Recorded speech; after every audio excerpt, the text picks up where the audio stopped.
કોણ મોટું મન રાખશે?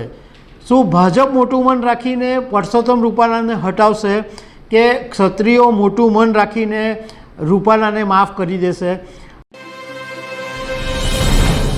નમસ્કાર દર્શક મિત્રો, ગુજરાતમાં છેલ્લા 13 દિવસથી પરસોત્તમ રૂપાલાએ રાજકોટમાં જે નિવેદન આપેલું એનો હોબાળો મચેલો છે અને હજુ સુધી કોઈ ઉકેલ આવ્યો નથી. એક તરફ ક્ષત્રિય સમાજ સાથેની ભાજપની બેઠક હતી, એ પડી ભાંગી હતી.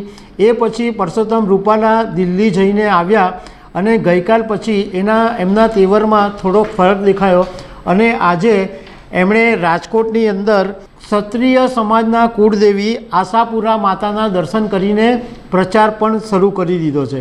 મતલબમાં હવે પરસોત્તમ રૂપાલા થોડાક બિંદાસ થઈ ગયા હોય એવું લાગે છે. પરંતુ અત્યારે ચર્ચા એ વાતની છે કે આનો ઉકેલ કેવી રીતના આવશે? કોણ મોટું મન રાખશે? શું ભાજપ મોટું મન રાખીને પરસોત્તમ રૂપાલાને હટાવશે કે ક્ષત્રિયો મોટું મન રાખીને રૂપાલાને માફ કરી દેશે? એ આપણને ખબર પડશે. પણ મૂળ વાત એ છે કે આ વિવાદ હજુ ઉકેલાયો નથી અને રૂપાલાએ પ્રચાર શરૂ કરી દીધો અને બીજી તરફ ક્ષત્રિય સમાજના જે આગેવાનો છે એમણે લડતની શરૂઆત કરી દીધી છે, મિટિંગો કરી દીધી છે, રણનીતિઓ નક્કી થઈ રહી છે. દર્શક મિત્રો, 23 માર્ચ 2024ના દિવસે પરસોત્તમ રૂપાલાએ રાજકોટની અંદર એક સભામાં એવું નિવેદન આપેલું કે અંગ્રેજોના સમયની અંદર રાજા મહારાજાઓ જે હતા એ નમી ગયા હતા અને એમણે રોટી બીટીના વ્યવહાર કર્યા હતા. આ પછી આખા ગુજરાતની અંદર ક્ષત્રિય સમાજનો આક્રોશ ફાટી નીકળ્યો અને વિવાદો ઊભા થયા, નિવેદનો સામે આવવા માંડ્યા, હોબાળો મચી ગયો અને એટલો બધો હોબાળો મચ્યો કે ભાજપે ડેમેજ કંટ્રોલ કરવાની કોશિશ શરૂ કરી દીધી. ગોંડલમાં મિટિંગ થઈ, એ પછી ભાજપના પ્રદેશ પ્રમુખ CR પાટીલે પોતે માફી માંગી લીધી અને એ પછી બીજા દિવસે આ જે ક્ષત્રિય સમાજના જુદા જુદા સંગઠનો છે એની કોર કમિટી સાથે ભાજપના નેતાઓની બેઠક મળી, પરંતુ એ બેઠકમાં પણ કોઈ ઉકેલ આવ્યો નહીં. હવે ગઈકાલે પરસોત્તમ રૂપાલા દિલ્હી ગયા હતા અને જ્યારે દિલ્હીથી પરત ફરતી વખતે અમદાવાદ એરપોર્ટ પર આવ્યા તો મીડિયા સાથેની વાતમાં એમણે એમ કીધું કે બધા જ સમાજના લોકો અમારી સાથે છે અને પ્રચાર કામ અમે શરૂ કરી દીધું છે.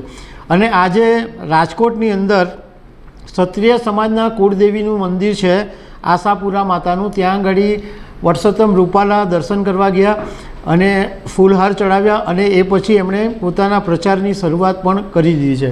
બીજી તરફ ક્ષત્રિય સમાજના જે આગેવાનો છે એ હજુ પણ એક જ વાત કરી રહ્યા છે કે અમને માફી જોઈતી નથી, અમે માફી આપવાના પણ નથી. અમારો એક જ મુદ્દો છે કે પરસોત્તમ રૂપાલાને રાજકોટની બેઠક પરથી હટાવવામાં આવે. અને હવે ક્ષત્રિય સમાજના લોકો એમ કહી રહ્યા છે કે આ મુદ્દો હવે ગુજરાત પૂરતો રહ્યો નથી. આ મુદ્દો હવે આખા દેશની અંદર પ્રસરી ગયો છે અને ક્ષત્રિય સમાજના આગેવાનો, કરણી સમાજના આગેવાનો, રાજવી પરિવારો બધા જ હવે ગુજરાત આવી રહ્યા છે અને આગામી દિવસની અંદર કેવી રીતના લડત આપવી એની રણનીતિ નક્કી કરવામાં આવશે. પણ મૂળ વાત એ છે કે હવે કોણ મોટું મન રાખશે એ આપણને ખબર પડવી જોઈએ કે ભાઈ ભાજપ મોટું મન રાખીને રૂપાલાને હટાવી અને ક્ષત્રિય સમાજની લાગણી સાચવી લે છે કે ક્ષત્રિય સમાજ રૂપાલાને માફી માંગીને પાછું ઘીના ઠામમાં ઘી પાડી દે છે. એ આપણને આગામી દિવસોમાં ખબર પડશે. તો દર્શક મિત્રો, આવી અનેક વાતો સાથે અમે તમને મળતા રહીશું. Thank you very much.